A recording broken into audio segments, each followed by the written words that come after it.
Buenas noches, familia, tomen su lugar. ¿Cómo están? Me da mucho gusto saludarles, a muchos conocerles y varios que tengo la bendición de considerarles amigos de esta casa. Como decía mi buen amigo Alex, durante algunos años hemos tenido la bendición de ya conocernos, estar en algunos eventos. Siempre hemos admirado, lo digo con sinceridad delante de Dios, la visión, el corazón de esta casa espiritual. Hemos estado en algunos eventos aquí, Dios nos ha tocado, ha traído una frescura a nuestro corazón y hemos sido muy bendecidos por muchos años. El Señor nos dio una unción muy rara de confrontar debilidades y no es exactamente, ¿verdad?, lo que más nos gusta, pero ¿cuántos saben que Dios confronta nuestras vidas nunca para condenación, pero sí para restauración? ¿Cuántos lo creen? Entonces, hoy Alex me pidió una encomienda muy fuerte. Como nuestro Ministerio de Sanidad Interior y Restauración, estamos viendo cómo sanar la herida del 4-1 de hace rato, ¿verdad? Pero no sé si va a ser fácil, ¿verdad? Es un reto, ¿verdad? Entonces, pero algo va a hacer Dios sanando esa herida en nuestro corazón. Hace 3 años estábamos, ¿se acuerdan del mundial anterior? Y estábamos predicando en Guadalajara. Y recuerdo que prediqué tempranito a las 9 de la mañana en una iglesia, no sé si se acuerdan, este fin de semana que México jugó contra Holanda, ¿verdad? Y que hubo crisis en las congregaciones porque el partido era a la hora de las reuniones, ¿verdad? De las congregaciones, ¿verdad? Ahí hubo de todo, quienes cambiaron su reunión. Bueno, yo prediqué en Guadalajara temprano en una iglesia y en lo que pasaba el primer tiempo, me trasladé para predicar en otra iglesia en Guadalajara, un amigo mío que me invitó y él había puesto en la congregación las pantallas. Me dice, terminando el partido, pues ya pasas tú y compartes, ¿verdad? Y bueno, pues así fue, terminó el partido, tú sabes cómo terminó, ¿verdad? Y el cuate me pasa y me dice, pues pásale y comparte, ¿no? Y yo me acuerdo que agarré el micrófono y oré y dije, Señor, no era penal, Señor. No me podía yo conectar, ¿verdad?, después de esa desilusión, pero durante 26 años, por gracia de Dios, hemos estado sirviendo al Señor de tiempo completo. Como ministerio nos enfocamos mucho en la restauración familiar. Lo que Dios ha puesto como pasión es ver todo un proceso. Dice Jeremías 15:19, si te convirtieres. ¿Cuántos convertidos hay aquí? Yo te restauraré. Entonces la conversión es un evento, pasamos de muerte a vida, pasamos de tinieblas a luz, pero la restauración, amados, es un proceso. ¿Es un qué? Lento y doloroso, ¿verdad? Que a veces quisiéramos nosotros saltarnos esa etapa, pero es imposible si tú quieres llegar a la madurez. Cuando entendemos que la vida cristiana empieza cuando recibimos a Jesús, pero esa no es la meta. Déjame decirte algo que va a sacudir un poquito tu teología. Recibir a Jesús no es la meta de la vida, es el punto de partida. Es donde comenzamos realmente a una conciencia de nuestro destino profético, de los planes y propósitos de Dios y de la razón por la que Dios nos ha creado y por la que Dios ha tocado nuestras vidas. Así que necesitamos seguir adelante. La Biblia nos enseña que tenemos que llegar a la perfección, pero la perfección, amados, no tiene que ver con no cometer errores o no fallar. Jesús dice en Mateo 5:48, sean ustedes perfectos. ¿Sean ustedes cómo? Como vuestro Padre que está en los cielos es. Y cuando escuchamos esa palabra, no sé tú, amados, pero como que nos asustamos un poquito, como que la meta es muy alta, porque tenemos un concepto que no es correcto de la perfección. Pensamos que una persona perfecta en Cristo es una persona que no comete errores, que no falla, que no la riega, ¿verdad? Pensamos que una persona perfecta es una persona infalible, ¿verdad? Pero la realidad es que la palabra completo, cuando la palabra perfecto en el original es la palabra completo. Jesús nos está pidiendo que seamos completos. El reto de la restauración es que tú y yo podamos vivir en integridad. Que lo que nosotros hablamos tenga una congruencia con lo que nosotros vivimos. Que la forma en que nosotros pensamos pueda manifestarse por medio de un fruto de Dios que permanezca en nuestras vidas. Así que el reto, amada familia, en cuanto a la perfección, que es un proceso que Dios nos ha dado por medio de la obra poderosa del Espíritu Santo, es llegar a estar completos. Dice la Escritura en 1 Tesalonicenses 5:23 que todo nuestro ser, espíritu, alma y cuerpo, espíritu, alma y ¿qué? Dice que el mismo Dios de paz nos santifique por completo. Otra vez esa palabra. Qué importante, amados, en la vida espiritual. Dile a la persona que está junto a ti: no te detengas. Porque la meta es llegar a una estatura, a un nivel, representando la estatura del varón.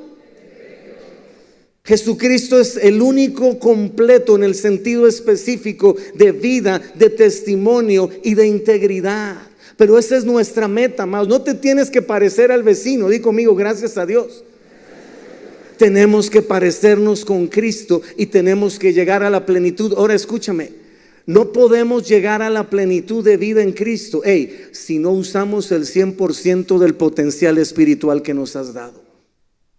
Y el problema, con todo respeto lo digo, es que muchas personas nos acomodamos en la vida espiritual y nos quedamos a la mitad. Sí, somos salvos, sí, tenemos vida eterna, sí, nos vamos a ir al cielo, pero nuestra meta en esta tierra tiene que ver con alcanzar una plenitud de vida en Cristo. Déjame decirte algo importante. La gente piensa que la tierra prometida es el cielo. Cuando yo me muera, cuando se acabe mi tiempo en esta tierra, y la realidad es que Dios tiene preparado para nosotros un aspecto de plenitud en lo que representa madurez en esta tierra.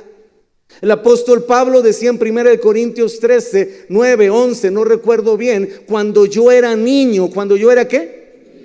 Hablaba como niño, pensaba como niño, actuaba como niño, pero cuando ya fui hombre, cuando ya fui ¿qué? Dejé lo que era de niño. Muchos no podemos madurar porque no estamos dispuestos a dejar cosas que estorban en nuestra vida espiritual, amados. Cosas que nos detienen o nos atan todavía a un aspecto de la cultura, un aspecto del mundo, a un aspecto del pasado, un aspecto de las heridas, un aspecto de la antigua manera de vivir. Y Jesucristo ha enviado el Espíritu Santo para que tú y yo podamos terminar nuestro proceso de restauración. ¿Alguien puede darle gloria a Dios en esta noche? Vamos, dale un aplauso a Él, porque Él es digno. Aleluya.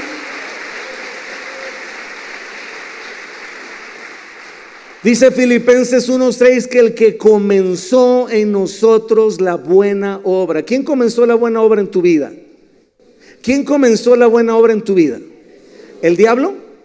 ¿El enemigo? ¿Tu suegra? Bendito sea Dios que no, ¿verdad? Fue Dios. Dice que Él mismo la va a terminar. Escúchame, Dios nunca deja las cosas a medias. La obra que Dios ha empezado en tu vida, escúchame, Él la va a terminar. Hasta el día de hoy no hay una sola persona en este planeta que pueda decir que Dios dejó su vida a la mitad. La realidad es que nosotros ponemos los límites cuando decidimos dejar de crecer y de avanzar, y sobre todo, escúchame, de confrontar. Y conocerán la verdad, y la verdad los hará. Para esto apareció el Hijo de Dios, para deshacer las obras de Él. Si el Hijo os libertades, serán. ¿Por qué dice verdaderamente libres? ¿Por qué no solamente dice serán libres? ¿Será que existe una libertad falsa? Porque no es lo mismo ser una persona libre que una persona contenida.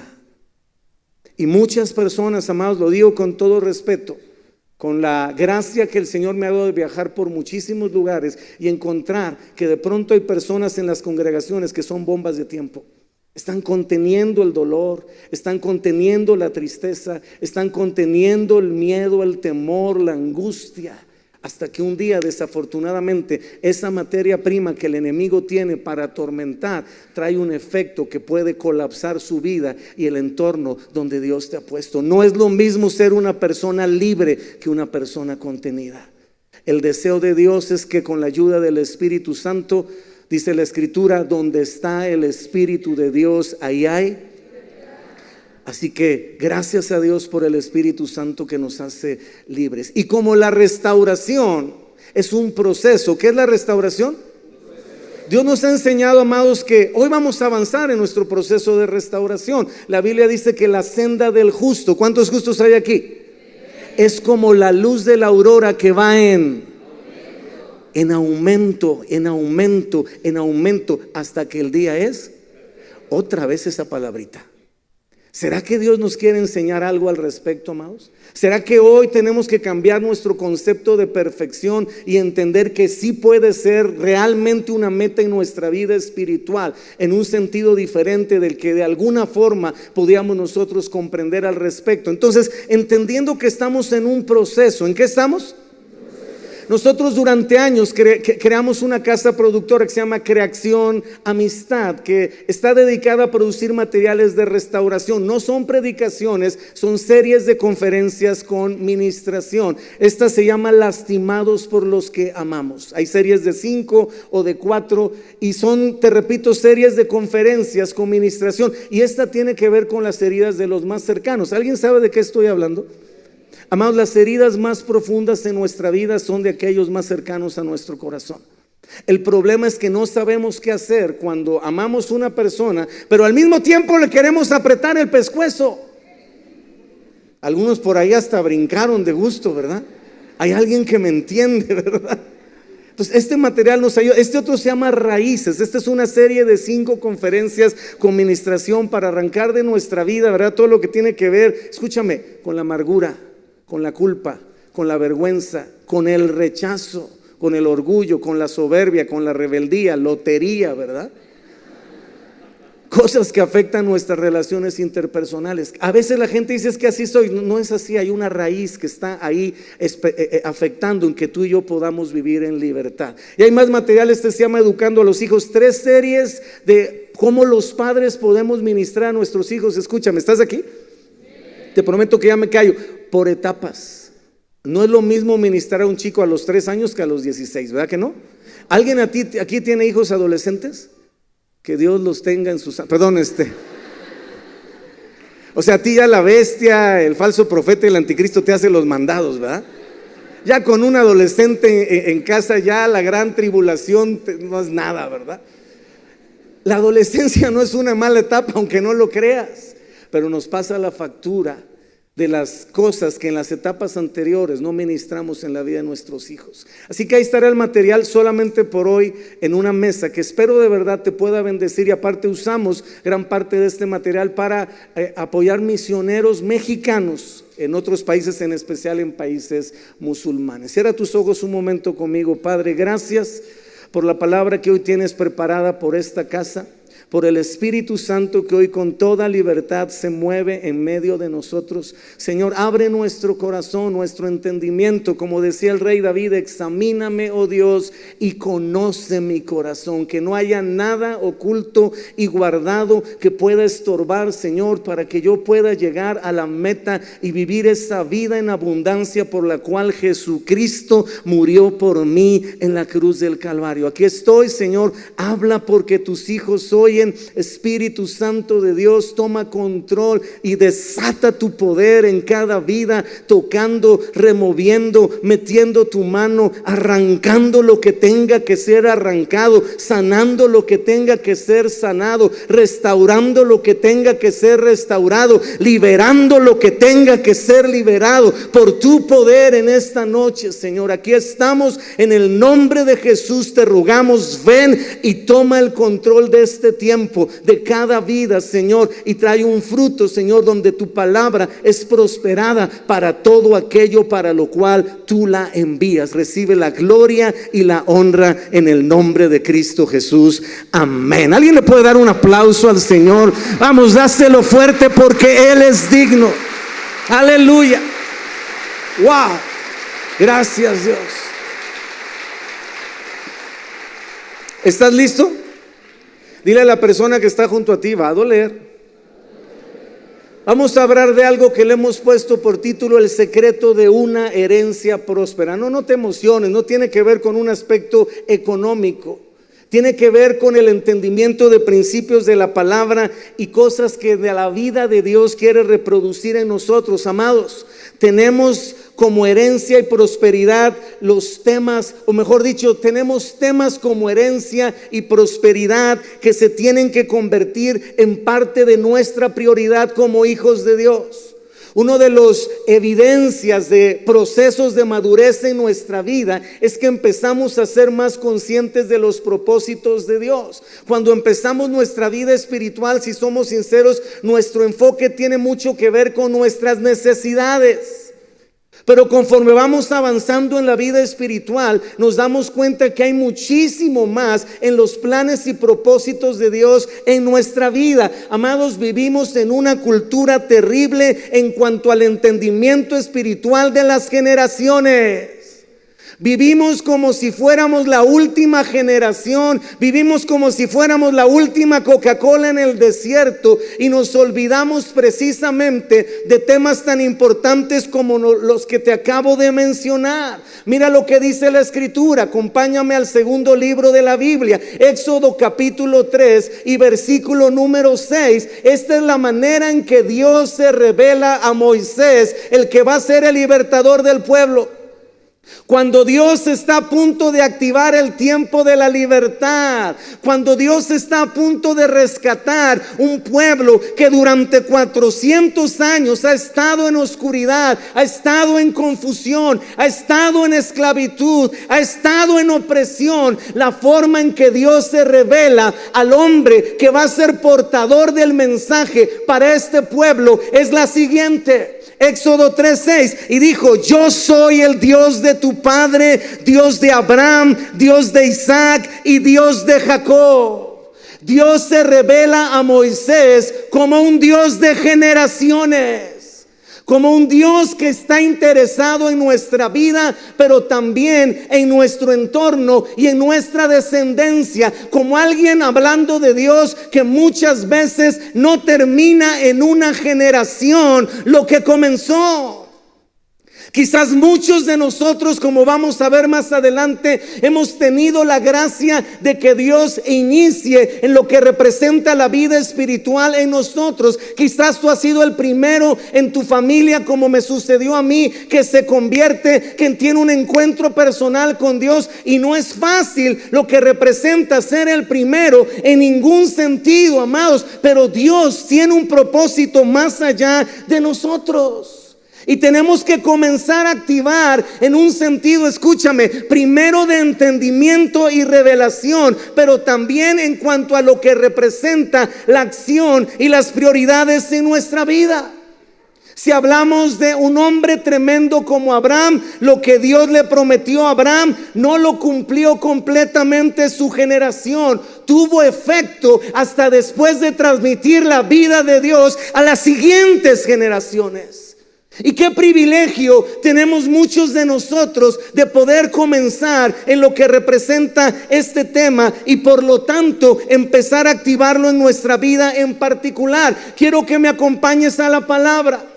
Acuérdate, estamos hablando del secreto de una herencia próspera. Estamos hablando de temas que tienen que comenzar a convertirse en una prioridad en nuestra vida espiritual. Y en el libro de Josué, capítulo número 1 y versículo número 7.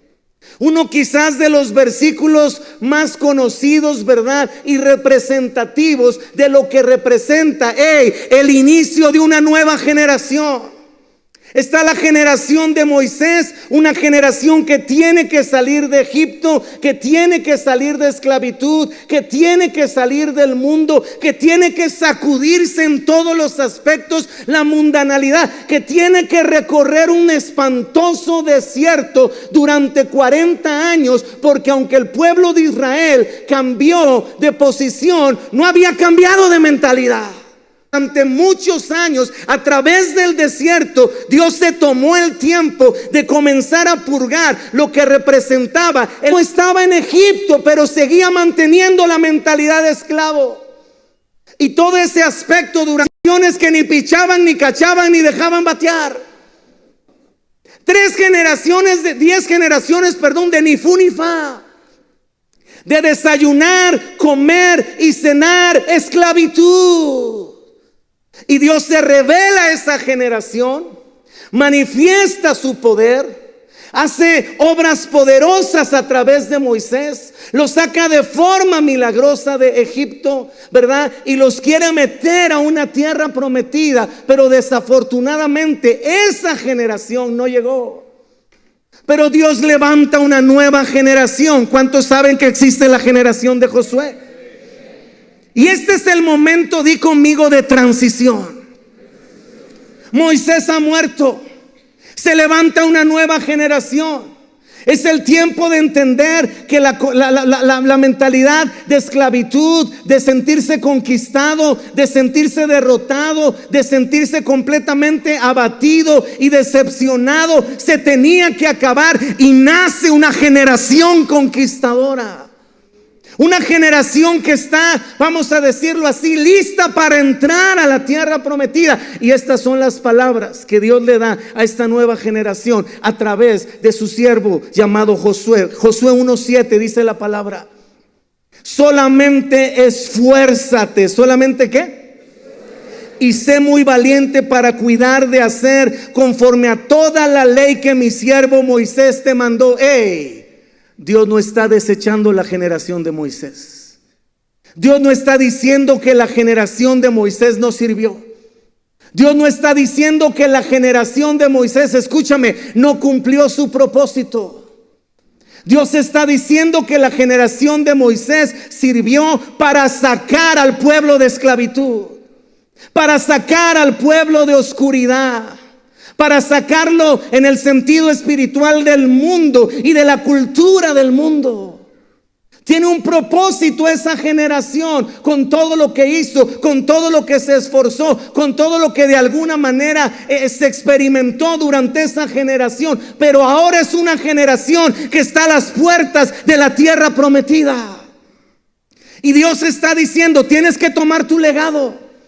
Tienes que tomar lo que yo te di por medio de Moisés, y por lo tanto el efecto espiritual de esa generación en un aspecto específico generacional.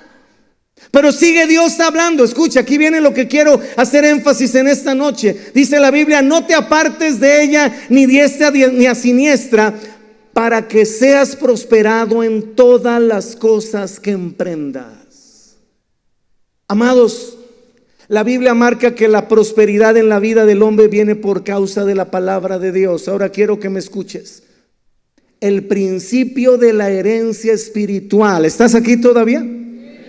El principio de la herencia espiritual para nuestros hijos en cuanto a una generación prosperada y bendecida es que no hay prosperidad sin emprendimiento.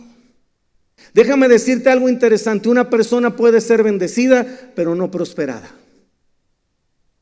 Hay un decreto, hay una simiente, hay una semilla de bendición, pero la prosperidad bíblicamente es resultado de la actitud de activar la fe en lo que representa lo que la Biblia le llama emprendimiento.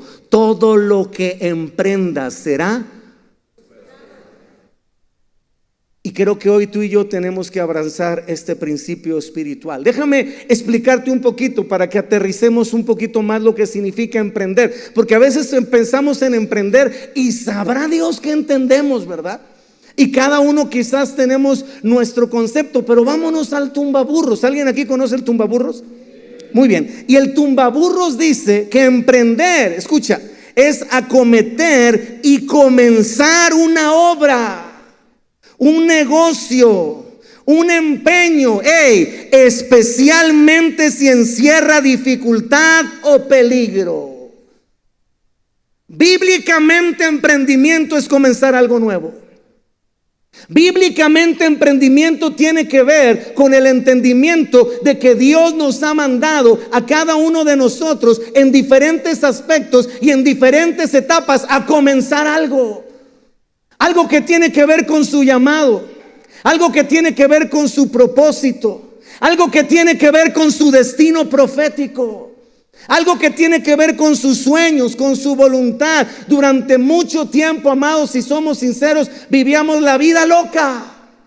Durante mucho tiempo andábamos, por decirlo en forma coloquial, entre azul y buenas noches. Dicho en buen español, amada familia, no nos amanecía. Pero encontramos a Dios, o más bien Dios nos encontró a nosotros, porque Él no andaba perdido, ¿verdad? Dile al que está junto a ti, el perdido eras tú, y gacho.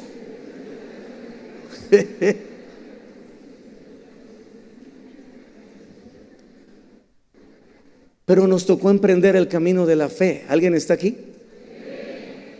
¿Cuántos de aquí, amados, somos primera generación de cristianos? Levanta tu mano y no la bajes, por favor. Levanta tu mano. Quiero que voltees a tu alrededor. Wow, Alex, mira esto. Tienes un 90%. No bajen su mano, por favor. Primera generación de cristianos. Qué tremenda bendición, qué tremendo reto, qué tremendo privilegio y qué tremenda responsabilidad. Porque de la forma en que tú y yo emprendamos el camino de la fe, va de por medio nuestra descendencia.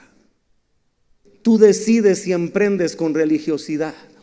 Tú decides si emprendes con legalismo. Tú decides si emprendes con mezclas, con mundanalidad. Tú decides si emprendes con ligereza, con apatía, con flojera, con ahí se va. Y de la forma en que tú y yo lo acabamos de leer, todo lo que emprendas será prosperado. Y el reto está en empezar bien, porque la forma en que nosotros estamos emprendiendo determina y define el rumbo y dirección de nuestra descendencia. Ya no se trata solamente de ti, de mí.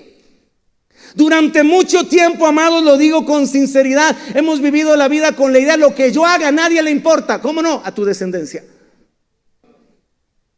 Yo soy responsable de mi vida, y si lo hago bien y lo hago mal, a nadie más le afecta, que nadie se meta. Y esa forma en que el enemigo nos sembró esa semilla nos ha impedido que el emprendimiento, que es un principio espiritual que se activa por medio de la fe y del entendimiento de que lo que viene delante está definido en gran manera en la forma en que tú y yo empezamos la vida espiritual. Emprendamos bien, porque eso nos dará el privilegio de que lo que hagamos, amados, tiene un efecto en nuestra descendencia. Déjame mostrártelo con la Biblia. ¿Estás aquí todavía? Dile a la persona que está junto a ti: estás muy callado, brother. ¿Qué pasó? Estás en estado catatónico. Hebreos capítulo 7, versículo 5. Fíjate qué tremendo. Yo quiero que dimensiones en este pasaje el entendimiento de la importancia del emprendimiento en lo espiritual, y que si queremos que sea próspero, tiene que ser bien hecho. Hebreos 7:5 dice: ciertamente los que de entre los hijos de Leví reciben el sacerdocio tienen mandamiento del tomar del pueblo los diezmos. Calma, tranquilo, no te pongas nervioso. No voy a hablar de diezmos. Respira profundo, tranquilo. No es el tema, ¿ok? Si fuera el hermano Wayne, no te digo cómo andaríamos ahorita. Dice: tienen mandamiento de tomar del pueblo los diezmos según la ley, es decir, de sus hermanos. Escucha: aunque estos también hayan salido de los lomos de ¿quién? Ok, escucha. Pero aquel cuya genealogía no es contada de entre ellos tomó de Abraham los diezmos. Está hablando de Melquisedec. Y bendijo al que tenía las promesas. ¿Quién tenía las promesas? ¿Quién fue el primero en emprender en la familia de Abraham? Abraham. Acuérdate que él era caldeo. Él viene de todo un esquema, ¿verdad? Vamos a decirlo así, politeísta. Bueno, no podemos tomar tiempo en eso. Pero Abraham emprendió el camino de la fe. Dice la Biblia que Dios le dijo, ¿verdad?, que tenía que dejar su tierra y su parentela. ¿Qué es eso? Emprendimiento. Y Abraham emprendió. No sabía a dónde iba. No sabía cómo le iba a ir. No entendía siquiera, quizás en una dimensión completa, lo que representaba los pasos de fe y de obediencia que ese hombre estaba dando. Yo quisiera decirte que Abraham tenía todo el entendimiento y se las mascaba crudas y se las sabía de todas, pero la realidad es que no. Muchas cosas las hizo por fe, sin entender ni dimensionar lo que esos pasos de fe y esos pasos de obediencia iban a producir en su descendencia. Y Dios escogió a alguien que humanamente parecía que no tenía esperanza en cuanto al tema de la genealogía, en cuanto al tema de la descendencia, en cuanto al tema de lo que representan las generaciones. Y dice la Biblia que Dios, como Él emprendió, a Él le dio las promesas. Como quizás tú estás emprendiendo y a ti Dios te está dando las promesas. Pero dice el versículo número 7, y sin discusión alguna, el menor es bendecido por el mayor. Y aquí ciertamente reciben los diezmos hombres mortales, pero allí uno de quien se da testimonio de que vive. Escucha, versículo 9. Y por decirlo así, en Abraham pagó el diezmo también Leví, que recibe los diezmos, verso 10, porque aún estaba en los lomos de su padre cuando Melquisedec le salió al encuentro. Déjame decírtelo en buen español. La semilla de Abraham dejó un legado espiritual que marcó todo el rumbo de su descendencia, que aquí tuvo influencia hasta en su bisnieto Leví. Abraham da un paso de fe. Abraham da un paso de obediencia. Abraham da un paso, vamos a decirlo así, de fidelidad a Dios. Y 4 generaciones después, un bisnieto llamado Leví sigue recibiendo el efecto de bendición de la fidelidad de Abraham. Le puedes dar un aplauso fuerte al Señor. ¡Wow! ¡Wow! ¡Wow!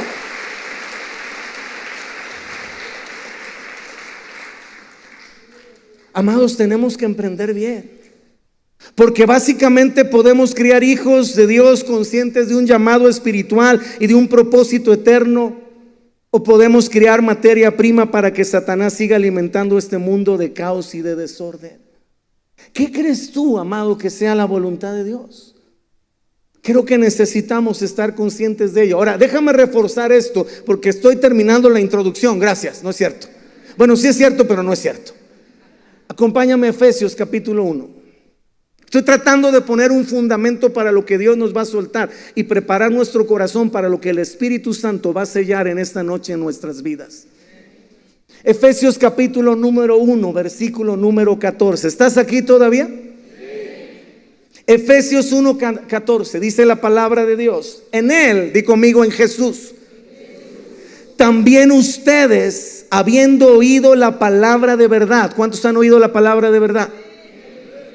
El evangelio de su salvación, y habiendo creído en Él. ¿Cuántos han creído en Él? Bueno, entonces lo que viene es para nosotros, así que pon atención, ojo de chícharo. Dice, y habiendo creído en Él, es decir, oímos la palabra de verdad, oímos el evangelio de su salvación, hemos activado la fe y emprendido el creer en Él, y por tanto, dice la Biblia, fueron sellados ¿con quién? Fueron sellados con el Espíritu Santo de la promesa. Versículo número 14, que es las arras de nuestra herencia hasta la redención de la posesión adquirida para alabanza de su gloria. Dios está diciendo en su palabra, amados, creíste en Él, escuchaste la palabra de verdad, recibiste las buenas nuevas del evangelio de la salvación, y el Espíritu Santo vino a tu vida como un sello que se convirtió en las arras. Pero tú piensas en arras y piensas en las moneditas de las bodas, amado. Como dice un amigo, no manches, ¿verdad? Oímos arras y pensamos en moneditas, ¿no? La palabra arras significa enganche. El Espíritu Santo es nuestro enganche. Es lo que Dios nos ha dado hasta la posesión adquirida plenamente. Cuando tú vas a comprar un terreno, vas a comprar una casa o vas a comprar un auto, lo primero que das es ¿qué representa el enganche? Que la transacción es segura, que realmente ya hay vamos a decirle, negocio, trato. En el caso de la vida espiritual hay pacto. El Espíritu Santo es el sello que nos da el enganche hasta que recibamos completamente la herencia cuando lleguemos al cielo. Pero mientras estamos en esta tierra, tenemos que estar conscientes que el Espíritu Santo son las primeras señas de que para ti y tu descendencia hay herencia. ¿Alguien lo cree? ¿Alguien verdaderamente lo cree? Ahora, herencia en el plano espiritual. Ahí va lo mero bueno, es decir, esto es lo que ya tiene que ver con nosotros. ¿Estás listo? No te oigo muy convencido. ¿Estás listo? Herencia en el plano espiritual, hoy no más, es que por cuanto tú supiste acopiar experiencias en tu vida, dejas posicionada a tu próxima generación en un nivel superior. Ahí te va otra vez. Herencia en el plano espiritual es que por cuanto tú y yo supimos acopiar experiencias, supimos enfrentar cosas y vencerlas, supimos de alguna manera meternos en mayor profundidad, vamos a hablar específicamente de la vida espiritual, dejamos posicionada la próxima generación en un nivel superior. No es un cuento ni un cliché, nuestro techo tiene que ser su piso. Ahora escúchame, Josué no tuvo que empezar en Egipto, Josué empezó a la entrada de la tierra prometida. Yo quiero que te imagines a Josué al momento, ¿verdad?, que el pueblo está listo para entrar a la tierra prometida. Y el Josué dice: muchachos, vamos todos a regresarnos a Egipto. Yo creo que el Moy resucita y le pone una de miedo, man. No juegues. Moisés tuvo una vida, una experiencia, un caminar con Dios, una serie de victorias, de confrontaciones, etcétera, etcétera, que dejaron a la siguiente generación posicionada en un nivel superior, a las puertas de la tierra prometida. Y en nuestra vida espiritual, amados, independientemente que tú no te sientas Moisés, ni Josué, ni ninguno de ellos, tenemos que estar conscientes que ahora mis hijos ya no deben discutir o desgastarse por temas matrimoniales que ya nosotros discutimos y tratamos como pareja y como padres. Entender, amados, que ese es el reto del tema de esta noche. Si entendemos que nuestra bendición es comenzar, es decir, nosotros nos tocó el privilegio de emprender. Si somos la primera generación, o a lo mejor no somos la primera generación de cristianos, pero sí de cristianos que salieron de la religiosidad o del legalismo o de guardar las apariencias o de vivir una vida cristiana tibia o de vivir una vida cristiana mediocre, y somos los primeros que vivimos en esa libertad, en esa sanidad, ¿verdad?, en ese fluir del Espíritu Santo, y estás emprendiendo un nuevo camino. Entonces eso representa, escucha lo que te voy a decir, que tenemos que estar conscientes y preguntarnos, escucha con atención, qué temas no hemos solucionado con Dios. ¿Qué áreas de nuestra vida no hemos entregado, no hemos ministrado, o mejor dicho, dejado que sean ministradas, limpiadas, sanadas?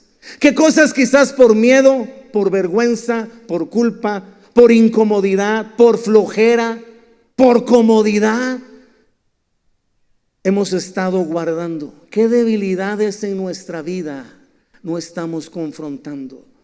¿Qué aspectos, de alguna forma, lo digo con respeto, nos acomodamos a vivir con ellos y se han convertido en pequeñas zorras que en cualquier momento nos pueden echar a perder la viña?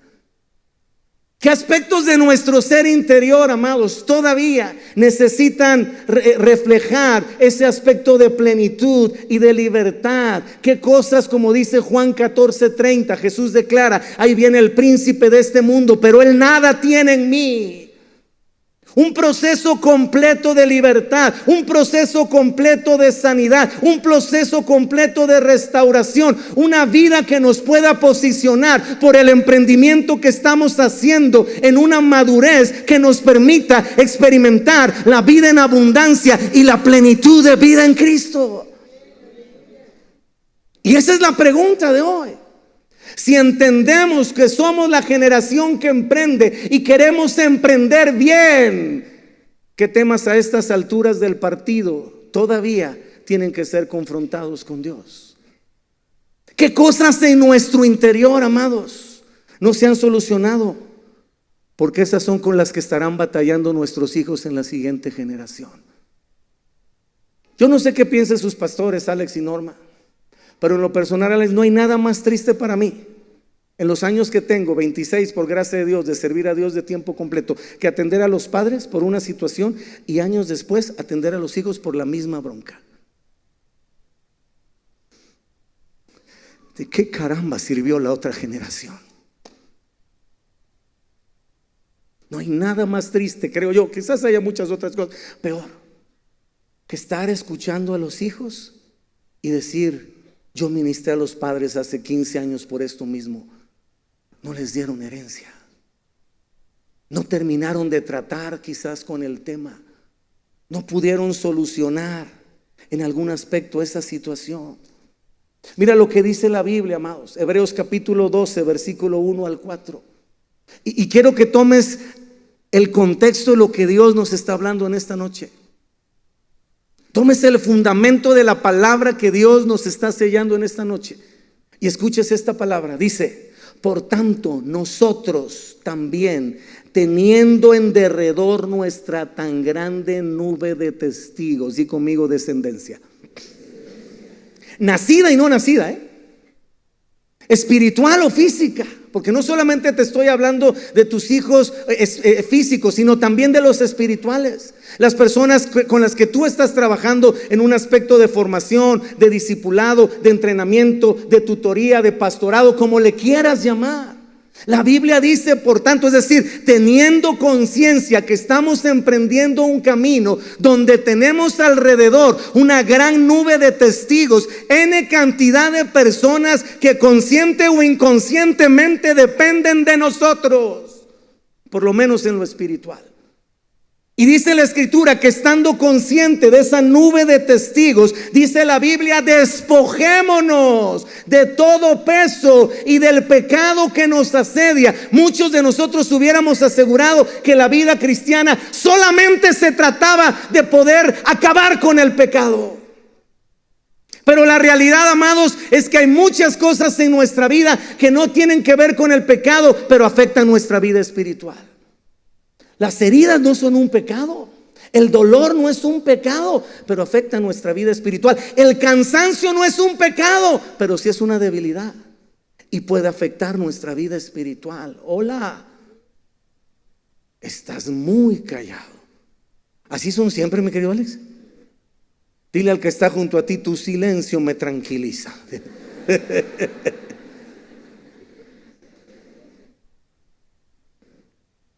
Qué tremendo.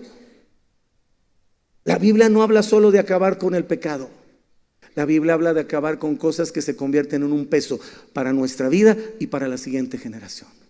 Y la instrucción de la palabra de Dios no es: maquíllalo, disimúlalo, cúbrelo, tápalo, haz como que la Virgen te habla. La Biblia dice: despojémonos. ¿Qué dice la Biblia? Ahora, no termina ahí, escucha. Y corramos con paciencia la carrera que tenemos por delante, puestos los ojos ¿en quién? El autor y consumador de la fe, el cual por el gozo puesto. Esto está poderoso, amado. Fíjate el ejemplo de Jesús. Él estaba emprendiendo el camino de la salvación. No había salvación antes de Jesús, ¿estamos de acuerdo?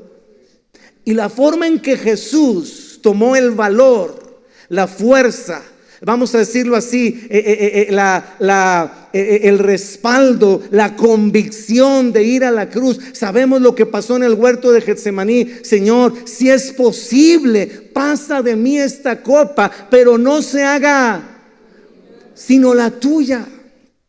Jesús tuvo que pasar con un Getsemaní reconociendo en el aspecto natural: yo no quiero enfrentar esto, me cuesta, me duele, se me hace difícil. Jesús sudó por lo que representó la agonía. Dice la Biblia: gotas de sangre. Pero dice este pasaje de la Escritura un principio espiritual, amados, que hoy tenemos nosotros que abrazar. Dice que por el gozo puesto delante de Él.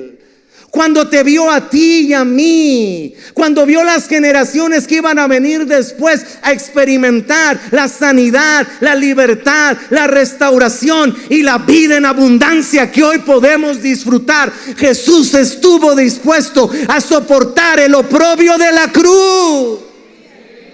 ¡Wow! Y ese, amados, si me permites decirlo con todo respeto, a estas alturas del partido debería convertirse en la forma en que nosotros enfrentamos las situaciones diarias de nuestra vida. Llámese tentaciones, llámese pruebas, llámese dificultades, llámese necesidades, llámese debilidades, llámese como se le quiera llamar.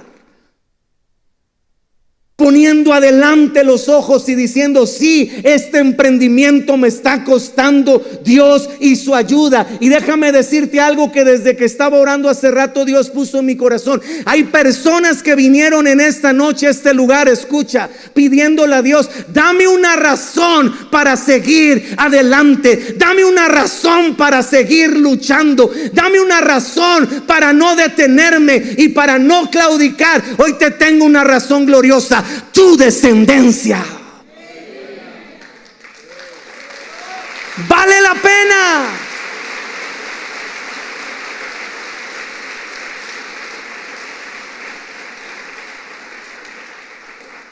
Amados, si no tratamos con el divorcio, será un tema que nuestros hijos tendrán que volver a enfrentar. Si no tratamos con la infidelidad, con el adulterio, con la inmoralidad sexual, con la pornografía, será un tema que nuestros hijos tendrán que volver a tratar. Si no tratamos con esas actitudes y reacciones violentas, será un tema que nuestros hijos como siguiente generación tendrán que volver a tratar. Si no tratamos con ese desánimo, con esa depresión, con esa tristeza profunda, será un tema que nuestros hijos tendrán que volver a tratar. Esa es nuestra herencia, o parte de ella. Medita un momento en lo que te acabo de decir. Me impresiona en la escritura, amados, escúchame, porque me impresiona que la Biblia aún exponga a los hombres, a los santos hombres de Dios. Abraham fue un tremendo hombre de Dios, el padre de la fe, amigo de Dios. O sea, más calificativos, olvídate. Pero Abraham tenía una pequeña debilidad: las mentiras piadosas. Dile al que está junto a ti: creo que están hablando de ti. Ay, ¿qué tiene, chiquitita?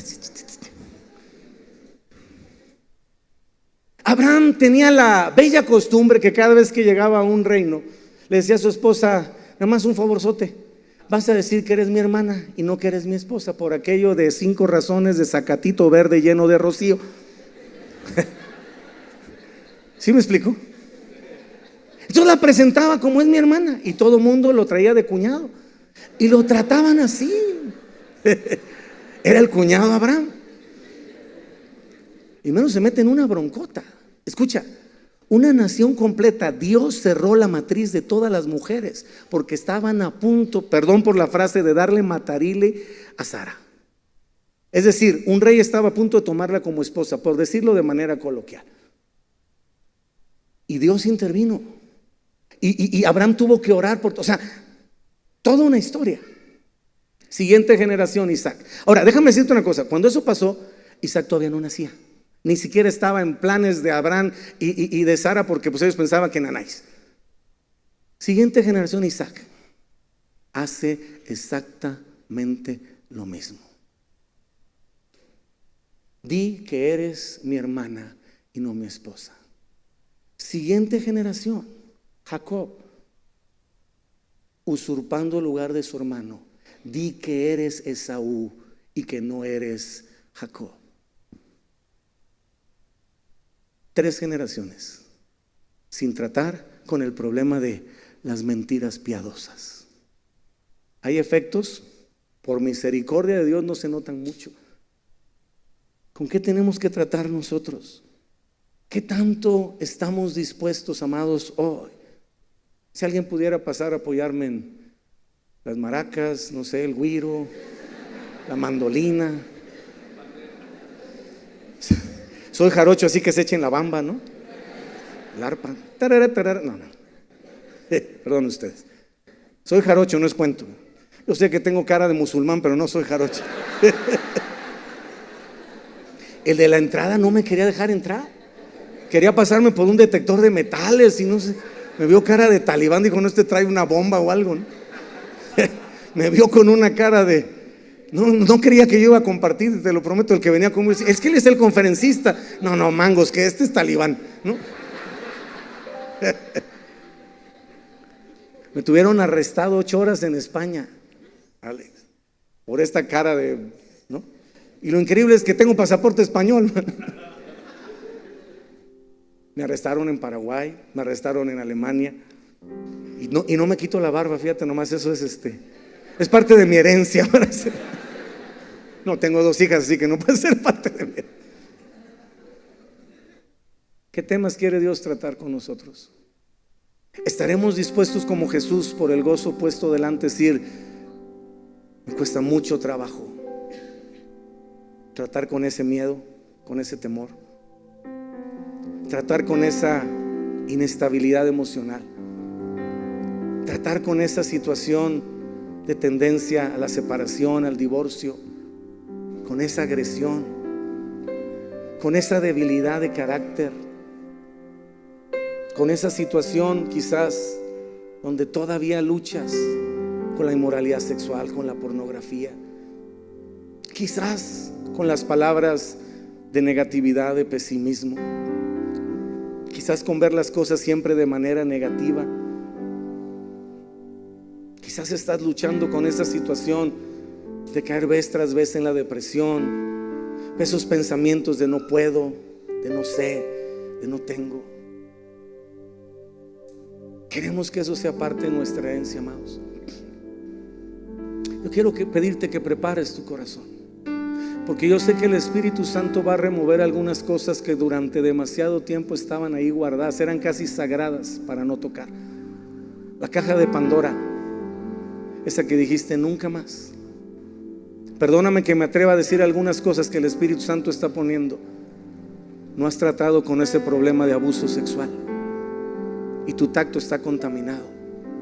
Hay un miedo y un temor que vez tras vez se reproduce no solo en tu vida matrimonial, sino en muchos otros aspectos, y tienes miedo que le vuelva a suceder a alguien en tu familia. Esta es una palabra específica para algunas personas que están aquí. Algunos han optado por callarse. Salmo 32:3 dice, mientras callé, mientras me lo guardé, se envejecieron mis huesos en mi gemir todo el día. Tu alma se está secando porque no lo sacas de tu corazón. Y hoy el Espíritu Santo te da una nueva oportunidad de entender que hoy es tiempo de emprender, pero hacerlo bien. Hay personas que están aquí por la primera vez y te tengo una muy buena noticia. Dios te está llamando a emprender. Quizás vas a ser el primero en tu casa. Quizás nadie en tu familia va a entender inicialmente lo que representa la decisión que estás tomando. Pero ¿sabes? Así como todos y cada uno de los hombres de Dios han empezado con el punto de partida de decirle sí a los planes y propósitos de Dios, así en esta noche Dios te ha llamado para hacerlo. Así que quiero pedirle a todos que cierren sus ojos un momento. Hay muchas personas que están orando por ti, pero si tú estás aquí por la primera vez, tú no te puedes ir de aquí sin emprender. Entender que la vida comienza cuando tú y yo le abrimos a Jesús las puertas de nuestro corazón. De entender que lo que tú estás haciendo hoy, aunque quizás no lo entiendas en toda su dimensión, va a tener un efecto en toda tu descendencia. Estás cambiando el destino de tus generaciones. Estás activando un camino de vida eterna para ti y para toda tu descendencia. Dice la palabra de Dios: cree en el Señor Jesucristo y serás salvo tú y tu casa. Pero hoy Dios está empezando contigo.